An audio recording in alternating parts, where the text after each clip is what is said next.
Headline edition, July 8, 1947. The Army Air Forces has announced that a flying disc has been found and is now in the possession of the Army. Army officers say the missile found...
And welcome to another episode of the Shadowland Radio Show. We are coming to you, as always, from the great city of Atlanta. I want to take a moment before we get started with our conversation with our guests to thank everyone who has come on board and subscribed to the program via YouTube. As you know, you can listen to the show on YouTube. You can also listen to the dedicated Facebook page, the Shadowland Radio Facebook page. And we also have a kind of new website up that is our new show site. It is shadowlandradio.yolasite.com, and you can go there and check out all the episodes. They've been posted. And I think now we've got 14 episodes archived there, so I want to thank everybody for subscribing and all of your complimentary commentary that you have offered to me. Today we are talking astrology, and our guest today is Linda Johnston. She broadcasts from the Monterey Peninsula in Central California, so it's like California dreaming, West Coast groovy type stuff. She's a certified astrologer and tarot reader of the ancient method of astrology. She practices the 16th century Nostradamus method of star reading. She's an activist, an astrophil, witch, sensitive, paranormal investigator, researcher, and has walked a very metaphysical path since her early teens. She's a published children's book. She's authored and published a children's book entitled My Day with Dad, a children's book about the environment. She's also over on Alpha Star Radio, which is at alphastarradio.com, so I'm encouraging you, I'm insisting that you go and check that out. It has a potpourri of metaphysical discussions from astrology, UFOs, the paranormal, conspiracy theories, environmental issues, and just about everything else. Ladies and gentlemen, I would like to welcome Linda Johnston. Hello, Linda. Hello, Doctor. Thank you so much for that lovely introduction. I'm honored to be here with you today. Well, thank you very much. Now, let's jump right into this issue of astrology, because one of the things we were talking about in the pre-interview conversation was a lot of people, myself included, think of astrology in kind of like the modern sense, and people still look at their astrology charts in the newspapers or online. So you're coming at it from a more ancient system. So tell us about that. Absolutely. And like I said behind the scenes a minute ago, if someone would have said to me 20 years ago, you're going to be an astrologer, I would have said, get out of here. I don't believe that for a minute. But yes, I do practice the 16th century Nostradamus method of astrology. It's one of the most ancient methods. It's also called the divine method of astrology. It is pretty much as old as the Indian Vedic method of astrology. And in modern astrology, they tend to focus, more on, trines and this and conjunctions, and it gets kind of confusing for people who don't have knowledge of astrology, as to where this method of astrology is very simple. It's very basic. I could probably teach people the basics of this method in a 1-week course if I was to provide one for someone. It took me, I've been doing this now for 5 years, and my studies took me a little over a year to do. I learned with Dr. Louis Torrey. I know some of you who listen to Coast, and some of the other paranormal shows have heard him before. They do call him the reincarnation of Nostradamus. And the beauty of this method of astrology is we focus more on the psychological patterns of the human psyche. We all have strengths and weaknesses. We're all human. So, of course, we're going to have strengths and weaknesses, but it's also called astropsychology, and obviously, especially in my state, you can't call yourself a psychologist unless you actually are a psychologist. So I don't ever call myself an astropsychologist, but it does steer towards psychology in a great many ways. In fact, I've talked to many people who are psychologists that have taken this course and said, oh my gosh, this has just perfected me in my practice of understanding people better. It really is, you have to think of it this way. Before we had astronomy, astronomy is a byproduct of a much older science called astrology. 10, 20,000 years ago, our ancient ancestors practiced this. Unfortunately, through the years and 2,000 plus years of being under the realm of the Pisces Neptunian religious era, this was considered, dabbling in the stars. They considered this to be works of the devil and to be evil, and you should not dabble in the stars because it leads to more demonic things. But come on now, folks, God created the heavens and the stars for much more than just looking up at their beauty. God's messages are written in celestial starlight. And unfortunately, and I don't like to get into the Illuminati, but the Illuminati has prevented people from learning this ancient wisdom since the beginning of I don't want to say civilization because that's not true, but since the beginning of a higher monarchy, so to speak, a more control, the church came into effect 2,000 years ago. And the Illuminati itself pretty much stems from Old England. And this has been kept from the masses because knowledge is power and ignorance is evil. And the higher-ups, the people that control this world, don't want us to have that knowledge. Well, you know what? As you were saying that, I was thinking about the fact that in addition to these type of disciplines, anytime you talk about things like,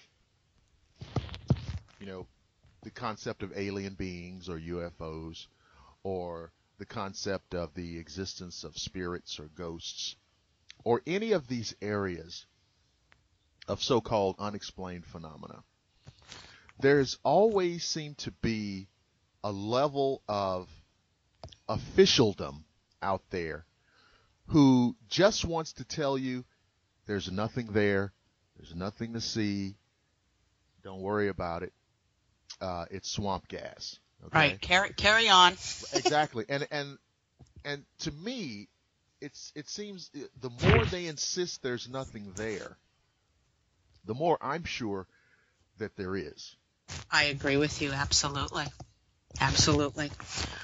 I don't usually say this on a radio show because sometimes people just go, oh my God, that's completely off the wall. But I'm going to say this because I feel comfortable enough with you to say it. Okay. And that is, the gentleman that taught me this astrology, believe it or not, has been abducted 4 times in his lifetime. Okay. Since he was a young child. The final abduction happened in 1991 over the city of Los Angeles. And this method of astrology was supposedly downloaded into his mind. When he came back from his, he lost track of time. And you've heard these stories before where people lose track of time when they've been abducted. He had to go to a hypnotherapist to kind of help him to retrieve some of these memories. But what he couldn't understand is all of a sudden he started drawing on his own wall in his apartment these charts that it's like the chart I have up right now of your star pattern, Doctor. He started drawing these and couldn't understand why this is in his head and his mind. And far be it for me to, I love to promote other people, but if you want more of that story, he does have a book, I believe, called Beyond the Secret by Dr. Louis Torrey, and it talks about his 4 abductions. And like I say, sometimes people look at me and go, that's off the wall. But our futuristic brothers, our alien brothers, they are trying to help us. I mean, there is an evil side, as there always is. There's always light and dark, good and bad. But our futuristic brothers are trying to help this planet to be more sustainable. They're trying to help us in many ways. We're just not seeing it. Now, there is an evil side to this as well. There are the darker aliens that are working with our secret government, as in my opinion, to do experiments on certain humans, to do all kinds of different things to us. And these are the very same entities that tell you there's nothing to see here. Exactly. And, it's funny because we talk about evil aliens. We talk about benevolent aliens. And when I hear that, I think about a lot of things in science fiction. And if you kind of juxtapose it, hasn't science fiction in the last 100 years or so really kind of taught us that, of course it's going to be that way. There are going to be some that are bad and do not have our best interest at heart, and there are going to be others that are, kind of neutral. They can take us or leave us, and there are others who are genuinely interested in our well-being. All of these things you find in science fiction. Right? Absolutely, and a lot of science fiction, some of it's not all fiction anymore. No. Well, I mean, in our own lifetime, I mean, if you are old enough, you have witnessed different things in science fiction that are now actual realities. Okay? Yes. In the 1960s, they were using desktop computers on Star Trek, or they, what would become what we call desktop computers, and handheld wireless communication devices, etc. Right. And but now it's everyday technology, and so these are the kind of things, and it's not far out. It's not way out. If you pay attention, it's not far out at all. And so, as we think about these things, look at science fiction, and it's not always right, but nothing is ever always right 100% of the time. It's just a fairly good indicator of where we're going. I wanted to ask you, okay, is there such a thing as like a typical person who comes to you for a reading in terms of what they're looking for, what their expectations are? Can you tell us about that? Sure. I've had both positive and negative. I'll be honest. There are some people that have such a high inferiority complex within themselves that they can't seem to handle the good with the bad. And we're, like I said a minute ago, we are human. We are not perfect. We are flawed. And we, as humans, need to see where our weaknesses are so that we can strive and work better to work around them. Our weaknesses will not disappear. But when we have some common knowledge of our own psychological star pattern, we pretty much have a heads up and a higher advantage than others, because we can sit back and go, oh, that explains some things. Or, I always tell some of my clients, especially the ones who suffer from depression, And I explained to them that there are going to be certain times of the month that you're going to feel worse than others. I want you to jot these days down. I give them about a month to notice this. Get back to me in a month. And they come back to me and they give me the dates of when they were feeling their most depressed or at their lowest. And sure enough, I'll go look into their chart and I will say, that is because you were under a 3-day unlucky dragon day, as I call it. These are the biorhythms of the moon and how they affect our chart. And we have good days and we have bad days within a month, fluctuating by the moon. We're emotional creatures geared by the moon, especially women, and especially certain signs. Capricorn, all water signs, Cancer, Pisces, Scorpio, Capricorn, what was the other one? Taurus. Those signs are very geared towards the moon. Virgo, not as much. But Capricorn and Taurus are the two earth signs that are very prone to being geared by the moon for positive or negative. So that planet, that moon, has a big impact on our mental health in a great many ways. When people seek you out to consult with you, are they concerned with professional issues like, I want to advance in my career, or I want to make more money, or I want a more active, engaging social life, or I want to discover the secrets of the universe? What? Well, I notice with men ask more of the financial thing. Am I going to be able to make money? When will I be able to buy a house? When this, when that? It seems to be a little more materialistic in some ways. Women, some ask me, when am I going to have a baby? When am I going to fall in love? When am I going to find my soulmate? So both sexes have different, needs, I guess you could say, and men are usually looking for the financial part of it, as to where women are always looking for the love and the romance part of it. And one thing I always tell my clients is this, and like I said a minute ago, there's negative and positive. So what my software prints out and what I'm getting ready to tell you is for your own good. It's not me being mean or negative in any sense of the way, because I've seen my stars too, and there's negative. And when I had mine read, there were some things that I didn't like being said to me. But I sat back, because I'm a person that can handle constructive criticism. I sat back and I said, this is a learning moment. I need to grow from this. And if you can go into it with that mindset, you're going to be open to a whole new world and being able to understand your own self and others as well. It's very helpful. I give this as an example. Many months ago, the person never told me this.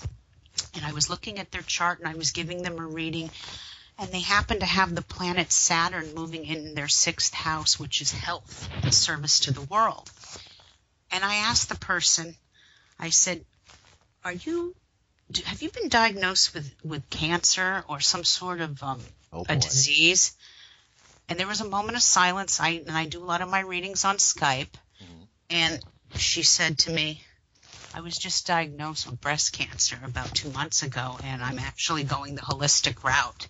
I'm not. And I said, I'm so glad to hear that, because with your star pattern, the doctors are going to kill you if you start taking all these intense meds.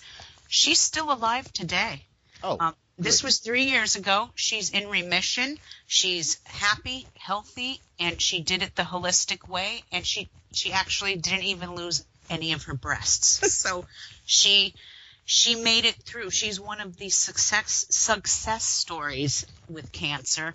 Unfortunately, some people aren't as lucky. But I was able to see that in her chart, that she was battling some sort of a malicious disease. And that was an intense moment, not only for her, but for myself as well, because that was the first time I ever really saw something in someone's stars telling me, oh boy. You ever have a situation where you had to give a client a piece of information that they didn't like or they didn't want to hear, and they responded in an unpleasant way, or? Oh, yes. I dealt with a situation. This was actually recent, too. This was probably about 4 or 5 months ago. I was doing a reading on a lady. I actually have more female clients than I do male clients. I don't know if that's men are not as open to this as women. I'm not sure, but I noticed in her chart that there was either some sort of domestic violence from a past relationship, or it could be the present. When I ask this question, it looks like you have been abused by the opposite sex, either in this present relationship or a past one. There was a moment of silence as well. Oh boy. And then she came back at me with a very negative undertone, stating, "Oh, how the hell would you know anything about my personal life?" And simply put, lady, the stars do not lie. People lie, politicians lie, religious leaders lie. The stars will never lie to you. No matter how blatantly honest they have to be with you, they'll never lie to you. She hung up on me, and I actually ended up giving her money back, and just because I don't do that with everybody, and that's not usually the normal reaction I get to most of my readings. They're usually very positive in nature. But you do come across those people that are negative, and I don't know where she is today. I don't know the outcome of her relationship, but I do know that she was in a relationship where she was being abused. How ironic that she sought out your counsel and ended up saying, how do you know anything about my personal life? Exactly. Well, astrology, the stars do not lie, especially, the method that I practice. I focus on the housing system, and I focus on the north and south nodes of the moon, which we call the dragon's head and tail. Would you, we talked about that in the pre-chat. Would you explain to the listeners about the dragon head and tail? Absolutely. In modern astrology, they are called the north and south nodes of the moon. Now, unfortunately, modern astrology does not focus on these aspects of one's chart. And I believe it gives, now I'm not turning my nose up at modern astrologers, because I have a great many of them in my circle and I love them dearly, and I do collaborate with them from time to time on things. But when you don't focus on the north and south nodes of the moon, you're really giving your clients a big disservice of how their natal pattern and their chart ticks, so to speak. Now, I'll use this as an example. When I talk about the dragon's head, this is the north node of their moon placement, and this is a positive energy. This is your wheel of fortune. This is pushing the soul towards a new self-realization and happiness. Chinese astrologers refer to this method, and they call it the dragon's head and tail, and therefore I call it that as well. A lot of Nostradamus' astrology that he practiced was very much based on this Chinese method of astrology. The dragon itself holds as much knowledge, and if not more, facts and power than the entire complexity of the whole astrological chart, in my opinion. I've been able to find diseases through this and abuse through this placement, along with other planets residing here. When you have a head in one house with a whole bunch of planets clustered together, you got a very high concentration of energy, negative and positive, and you got to help that client to harness the positive. You never want to ride the dragon's tail. That is not a place to be.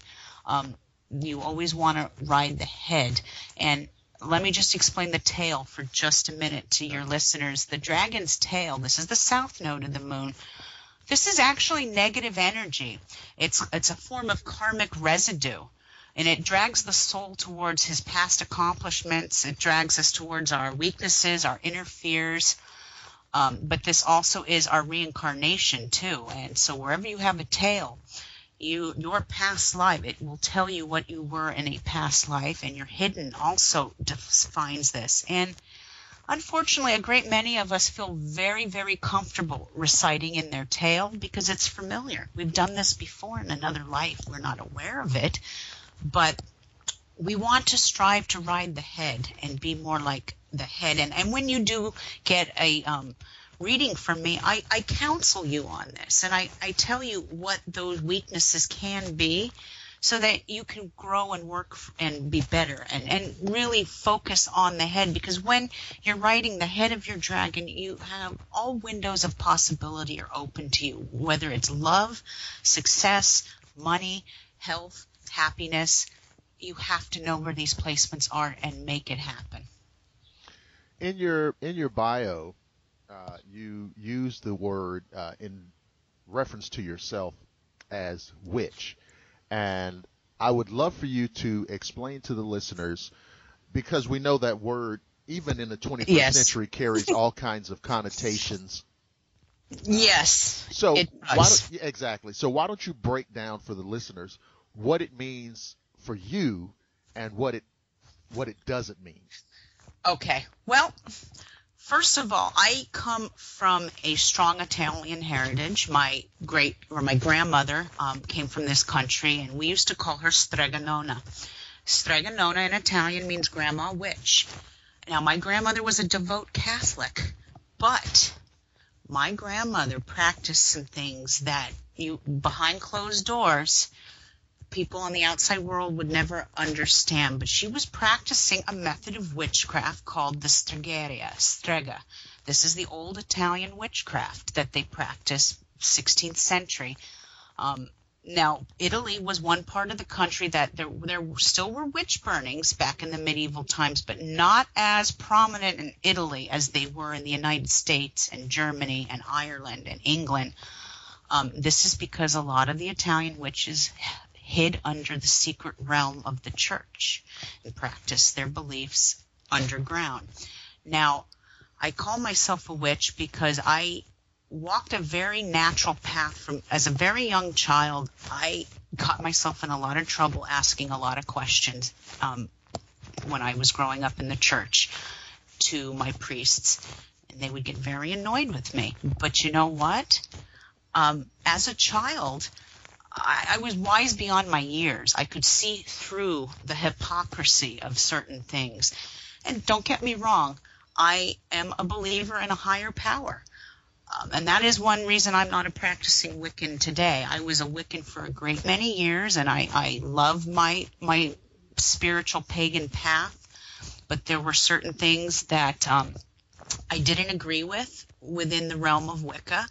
And one of them was, there's no devil in the craft.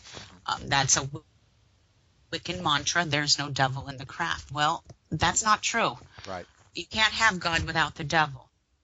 This is the balance of nature. But Wiccans also call that the horned one, and they see it in a more positive light. And it is true, the Christian community has made the devil out to be something very, very negative. And when I teach astrology to people, I always tell them, wherever you have the devil in your chart, the devil is the Capricorn and Saturn, you must use the devil to your advantage. Ride the devil. Do not let the devil ride you, or you are in trouble. If you can learn to harness this energy within your own chart, you're going to be doing very good for yourself through life. So, and I think it's interesting because initially the term, it was a Hebrew term which was predicated on a Sumerian term. The word Satan means adversary. Right. And you can have an adversary, and that adversary, just by definition, is not evil. If you think about it, I mean, if you have an adversary, well, you are also an adversary. Correct. You see what I'm saying? And so one individual would not deem themselves evil. It's always your opponent. That's the bad guy. And Correct. so it becomes a matter of perspective. And it's and I don't want to get twisted up into a lot of theology, because, as you know, Right. people absolutely lose their minds. And they do. And, when I made up my bio, I debated long and hard about putting the word witch in there because of, and especially in the United States. In the United States, in this day and time, we still have very negative undertones with that word. Now, if you use that word in Europe, they're very open-minded to it. A witch is just a medicine woman, and I actually come from a long line of those. My great-grandmother was the medicine woman for her village in Italy. She delivered all the babies in the village. She helped people when they were sick, and she did all these things. Even when I was having my own children, my crazy Italian grandmother came into the hospital with a great big butcher knife, and the nurses were looking at her like, what is she doing? My grandmother goes, no, got to put under the bed. And she just stuck a butcher knife under the bed. And you know what? my labor went a lot better once that knife went under the bed. Crazy things, but it worked. Old remedies, that's what a medicine woman is. She's a witch, but it has very negative undertones. So, I really prefer to call myself an astrophil and a star child, but I do use witch because I do a lot of healing and crystal work for people. I do a lot of candle magic to help people. Witches in general are healers, so we have to get out of that stereotype of it being the ugly old woman with the wart on her nose stirring a cauldron. Right. If you want to if you want to change the perception, don't run away from the word. Exactly. So perceptions over time can change. They can, and I actually have a great deal of friends who call themselves Christian witches. So if that seems more open to you, you might want to, your listeners may want to research that. They still practice the old methods of healing, but, they still believe in Jesus Christ. And, hey, you know what? No judgment, more power to you. Whatever makes you happy. And, it's ironic because there were many people in the first century who were either followers of Jesus or kind of observers, and many of them referred to him as a sage or an itinerant wizard. And so these ideas are not new. I mean, these thoughts were being applied to Jesus even at that time. Absolutely. I believe Christ himself, Jesus himself, was an extraterrestrial in a great many ways. Wait a minute. Let's go there because this. And I'm saying that because actually I agree with you. Okay. And so I really want to play with this. Okay. For a little while, and so I'm very interested in what led you down that path.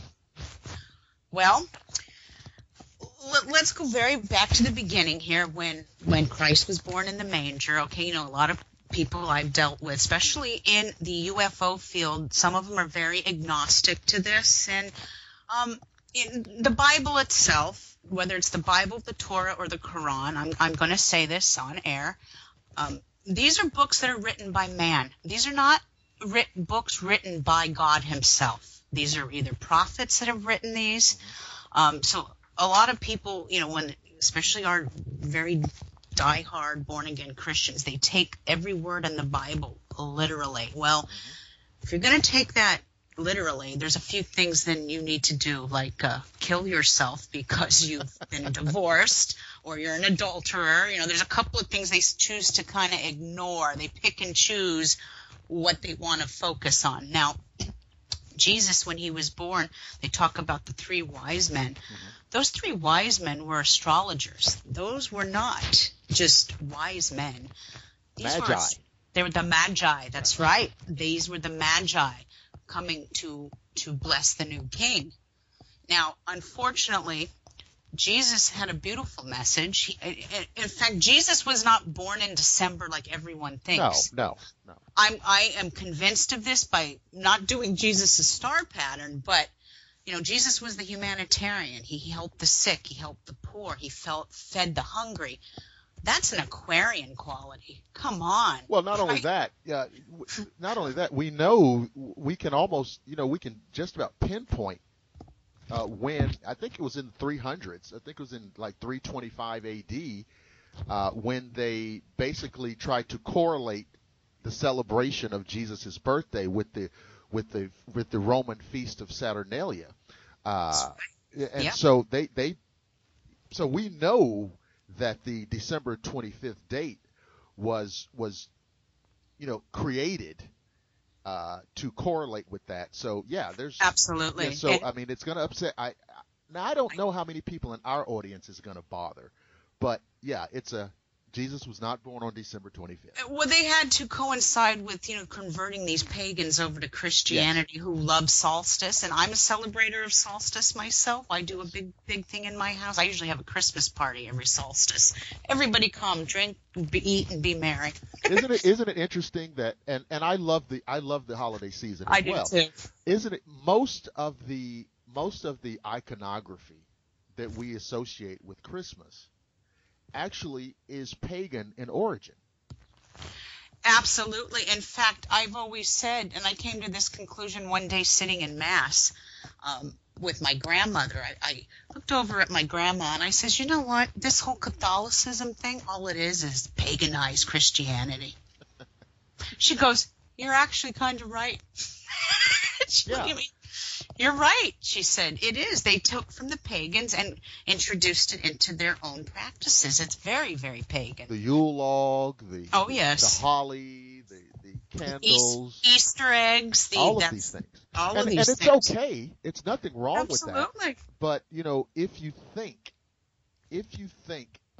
that Christmas or Easter are just intrinsically, exclusively Christian observances, you're just wrong about the history of it. Absolutely. And one thing I can say is with this type of astrology, every country takes on its own sign. We'll use the United States of America. Yeah. United States is a Cancer nation. It was erected in July 4th, 1776. So it is was born in the sun sign of Cancer. And Cancer is the mother of the zodiac. And when you think of the United States, we are all about food. We love our food. It's not good for us, but we indulge in food. We are the great caretaker. When a disaster hits, who's the first that gets there? The United States of America. Our government, our armies are the ones that always send help. I'm sure we're doing something right now to get aid to Nepal. Right. We are the mother of the world in a great many ways. Now, think of this. The Middle East is a Pisces country. And think of where all three religions, Judaism, Christianity, and Islam, all were erected from. They're all Eastern religions. Middle East. Yes. All three of those religions have been erected in the Middle East. And the Middle East, the whole Middle East, not just one certain country, is all Pisces, Neptunian religion. Neptune and Pisces rule religion. Makes perfect sense to me. It may not make some sense to your listeners, but once you get to hear me on the radio and you get to hear me talk, you'll start to understand more of my lingo and go, I know what she's talking about now. Not only do they have this geographic point of correlation, but they're also interconnected there's a common ancestry. Of course, both Christianity and Islam were fathered out of Judaism. Now, yes. Of course, Judaism has its parents as well, but when we talk about Judaism, Islam, and Christianity, they're part of that family tree. So they weren't three separate independent religions that just popped up on their own accord. Right. I agree. If you look back at the ancient Judaism, before Judaism was Judaism, a lot of ancient people were practicing the Kabbalah. Correct. The ancient, mysticism of the Kabbalah. And, I think once, you have to understand, we've been under 2,000 years of Pisces. Pisces has been in control for 2,000 years. And back in 1945, this energy shifted. A lot of modern astrologers believe that we moved into the age of Aquarius on December 21st, 2012. that is not true. With divine astrology, it was 1945. And how did the age of Aquarius greet us? We have Roswell, New Mexico. We have the atomic bomb, Nagasaki. This is all Uranic Aquarian energy. Aquarius rules the nuclear age. Aquarius rules sci-fi. It rules UFOs. It rules our alien brothers. We are in that age right now. You know, that 60s song. This is the dawning of the age of Aquarius. I was Yes, about it to is. ask you that, you know, because it's interesting. It was at the fifth dimension, right? Yes. It's interesting that at that point in time, right, you come out with a song like that, and you're also in the beginning of that flower power hippie movement. It's this kind of consciousness thing. Very Aquarian, isn't it? Exactly, and it starts right there, and you know, that was the first generation. If you think about it, it was post World War II, post Korean War. You're into the Vietnam era, Right. Absolutely. There was no other previous generation that would dare oppose a war. Exactly. You know, my godparents are of that generation, and, you know, they're from the 60s, and, you know, my godmother talks about protesting in the 70s over there, and, you know, that big picture they show, you know, I'm of a different generation. So, you know, where they're all protesting in Washington of the war. There's millions of people, women in the fountain, women are burning their bras. And I mean, it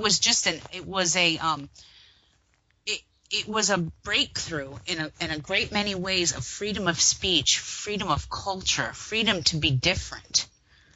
Mm-hmm. Of course, that didn't sit too well with a lot of our politicians and religious leaders, but you know, even my godparents, they were at Woodstock.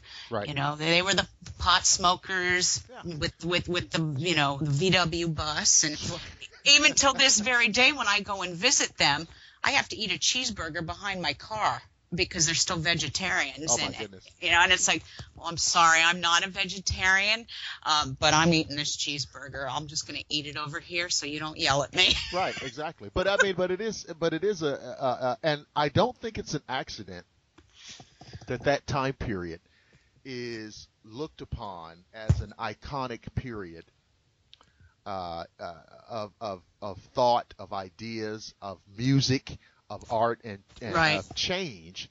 And a lot of our current, you know, sociology, a lot of it is predicated on the changes that happened in that period.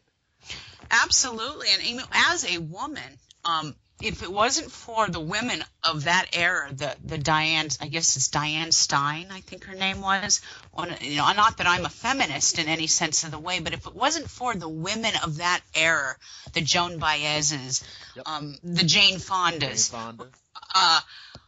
we as women wouldn't be this far along as we are now if it wasn't for those women. So, you know, you have to bow your hands and honor them, because they paved the way for me to do what I do on my radio show. It's because of those women, the freedom of speech, the power to speak to the public on whatever it is you want to speak on. If it wasn't for those pioneers, us women today may not have that opportunity. So, thank you, ladies. Thank you, ladies. You're interested in paranormal investigating and researching. So can you talk a little bit about, you know, what you've dealt with on that end of things? Yes. I grew up in a house that I moved there when I was a teenager with my grandparents. My dad was diagnosed with Alzheimer's disease, and unfortunately, my mother had to continue working. So we ended up moving in with my grandparents, and my grandfather pretty much babysat my dad while I went to school and my mother worked all day. And the house itself was, I'm not going to say the house, it's the land. Right. The land was built on Native American burial ground. And anytime you deal with building property on Native American burial ground, you do have problems. And there were problems that were happening in the house, not that intense. It wasn't until years later, and this is just recently, when I had moved out back in the early 90s, problems started to occur more for certain family members in the house, and it didn't seem to affect the ones that weren't sensitive to it, but certain family members in my house were more sensitive to things than others. That was the beginning of my intrigue with the paranormal and ghosts, because I was experiencing it myself. Lights were flickering on and off. My mother was having strange dreams, and my poor grandmother, said that there was an Indian chief standing in her closet every night and just stares at her and then just kind of moves back and disappears into the closet. Everybody laughed at her and thought she was crazy. It wasn't until a few years later a relative came down to visit and said the next morning, after sleeping in that same room years after my grandmother had passed away, "Who's the Indian chief in the closet?" Yeah, what's up with Sitting Bull in the closet there? And so my mom looked over at me, and I looked over at my mom, and I said, well, Grandma wasn't crazy like everyone thought she was. She was the real deal, and she was seeing it. And it wasn't until I got involved with a historian here on the Monterey Peninsula that I realized, a lot of people don't know this, but, California had 21 missions erected by the Spaniards when they came to this country. And I did a radio show on this about it. People don't know that those missions turned into concentration camps for the California natives. And me living in the Monterey Peninsula, we had two missions. We had the Carmel mission that was run by Junipero Father Serra, and we had the Monterey Presidio mission, and I don't know who that was run by, but the friars of these missions, pretty much it was slave labor. They'd round these natives up. When they died, they would drive up the hill and just dump them in a mass grave. Those mass graves happened to be where my mother's house sits. And a lot of people in my area don't know this. But I was able to get those spirits to leave. I went in and did a cleansing, and because it was a Native American in nature, I, got some advice from a shaman who is of Native American Lapon Nation descent. He was guiding me in the right direction on how to handle this, and my mom said she has not had any more problems, and I did this almost 2 years ago. And the reason, when you're dealing with tainted land, not the house itself, but haunted land, purifying the house does nothing, really. You have to get onto the land, dig into the soil, and that's exactly what I did. I purchased a whole bunch. Like I said, I do a lot of crystal work, crystal healing. I did a crystal grid in the backyard and dug crystals down into the ground, made grids, and I wanted these people to cross over. I'm releasing you of this anguish. You have a better life waiting. Whatever I did worked, because my mom said, I don't know what you did, but lady, I'm so proud of you. You whatever you did, everyone is sleeping better at night, and there haven't been any more problems since. So that, doing my mother's home, really started to get me into the paranormal. And I'm not, I'm more of a novice paranormal investigator. I'm more of a researcher, but I do about 4 or 5 investigations a year with certain groups. And, last one I did was the USS Hornet back in October up here in Alameda County, the ghost ship. Right. And that was pretty intense.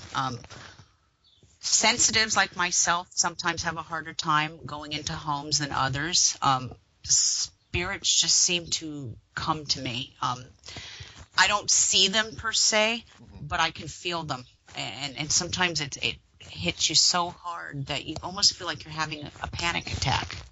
Now, you talked about those spirits, the native spirits that were released. Do you think, do they have any concept that, 300 years, 400 years have gone by? Because I've always heard of this idea that the spirits do not experience the passage of time the way we do. That's true. They don't. And so this is why a spirit can linger in a place for a very long time, because they just, from their perception, it's just no time at all. Do you find that to be true as well?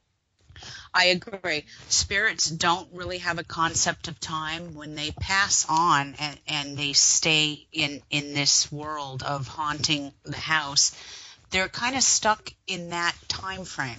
You know, there's people that have died in, like the natives, 300 years ago. They don't realize that it's, 2015 and there's cars now and there's this and there's that. They don't understand that. They have no idea how much the world has moved on and progressed. And when you do a cleansing, you just have to tell them it is time for you to move on. And with Native Americans especially, they know that they're going on to a better place. But sometimes I'm sure that it's like this, if I was to go to Auschwitz and do a paranormal investigation there, could you imagine the negative energy and people that have been put to death that can't cross over because something so evil and negative has happened to them? Let me say this. I would guess in a place like that, or places like that, I would not be surprised if you didn't encounter, in addition to the human presence, that you would not encounter something inhuman or demonic, by virtue of just the nature of what went on, attracts these lower level type of entities. Absolutely. Even when you go on investigations, and you've got your spirit box and your EVPs and your, all your digital recorders, and you've gotten the history of the house and who's died in the house, and you try to make contact with that certain spirit, you sometimes get these lower entities, these lower that are contradicting everything you're trying to do, and kind of hogging up your time trying to make contact with a particular spirit that you want to make contact with. I've seen it many times over. The stars have a lot to do with this too, and I wish my paranormal investigators would realize that there are certain times of the month you do not do paranormal investigating.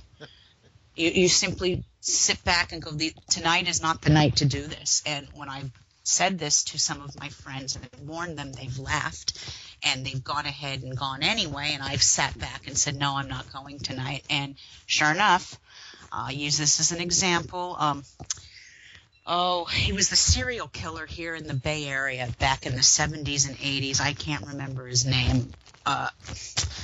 Anyway, his final resting place, someone went to go investigate this, and I said, tonight is not the night to do this because the moon is waning in Scorpio. And anytime the moon is waning in the metaphysical sign of Scorpio, you're more prone to getting darker energy. And sure enough, one of the investigators got seriously hurt, and she was scratched, and I don't mean just a little scratch. It looked like a tiger had scratched her backside. She needed stitches. It was that bad. Bloody. It was a very bad case. They were somewhere up in Martinez, California, in the Bay Area, and it had to do with the serial killer. And it had some negative consequences. So like I said, there are certain times in the month you will not see Linda going into any haunted house because I know better. I don't test fate. I don't dance with the devil. Exactly. Now, I'm interested in having you tell the listeners about you've written a children's book, My Day with Dad. So right. Tell us about that. I call it my successful failure, and I shouldn't say that because I went with a crummy publishing company, and but the book itself is actually a very cute book. My children were my inspiration one day. My youngest, or it was my oldest, who at the time was only 7, says to me, "Oh, Mommy, why do you recycle?" Because I was recycling. I was putting the bottles with the bottles and the cans with the cans. And I said, well, number one, it helps the environment, and I started explaining, about the guys at the waste plant. They have to separate all this stuff, and, we help them. It saves time and helps the environment and whatnot. And she says, you should write a children's book about that. I'd read it. Turned around, walked away with her little blonde pigtails, and I go, my God, out of the mouths of babes. Geez, that's a brilliant idea. And that's where it all evolved from. My illustrator at the time was a high school student, and she had planned to go to college to become an environmental architect, which I think she's in her 3rd year of college now. It's a cute little book. You can buy it off my website for $10. Do not go through the publishing company, because even I wouldn't pay the amount of money they're charging for that book. Because that was one of my stipulations. I was very annoyed with them. I said, I'm not here to really make a profit. I'm here to get children to read. That's what I want. I want kids to be able to enjoy a good book about the environment, learn a little bit about it, and be better people to their planet. After all, they're the ones who are going to have to inherit this planet, So my children were my inspiration for the book, and I do sell the book on my website if anybody's interested, and I autograph it for you with my signature. And, well, tell people how to go there, how to get to the website. It's www.alphastarradio.com, and I believe the book I sell it for $10 online, and I am offering a special to all of your listeners, Doctor. Okay. This, I'm running an Astro Tarot card special through the end of May. It's my spring special. Okay. And that is $20. You just go to the site and click under mini reading, and you'll get the astrology reading. But I'm also, for any of your listeners listening tonight that would like to know a little bit more about your stars, I charge $70 for a reading, but I won't do that to your listeners. I want them to learn about themselves. $30. Go in, look for the birthday special. This is for your listeners. Click on the birthday special, and you can get your full life reading. We can do it either by telephone or by Skype. I also email you your chart so that you can have a visual along with me as I'm going over your chart, and I give you 1 hour of my time. The Astro Tarot card reading takes about an hour as well, so that's like a $20 an hour thing. Yeah. And the Astro Tarot is actually more for people who want answers immediately in the next 3 months. Astro Tarot reads into your future for 3 months, as to where the full life reading, which I'm going to be sending you yours, Doctor, at the end of the show, is more of a astrological and psychological analysis of your human psyche and yourself. So if you want to know a little bit more about yourself, you get the full life reading. So let me go back and make sure that, listen, folks, I know. You need to get over there, alphastarradio.com, and let her know that you heard this show, you heard her on the Shadowland radio show, so that you can get this deal, because this is a crazy deal. You get all of gets reading and all of this information, and it's like, I think she said it was normally $70. You get it for $30. You get it for $30. It's more than half price. Exactly. So you need to make sure that you take advantage of that. So she's going to run that through May. So you have plenty of time to get your information at an insane price. I'm not going to talk her out of it, because it's a great deal for you guys. I do, I usually do that with a great many people that have me on their radio show. It's just my little gift to them and their listeners for having me on the show, because I'm very delighted and humbled to be here, and I want to help people. But I do have to charge, because, my time is precious too. Just like, if I called my plumber and said, hey, I have a toilet leaking, but I have no money, can you do it for free? What's my plumber going to say? A laugh and then a click. Exactly. So I'm a firm believer in paying people for their services, even my psychic friends.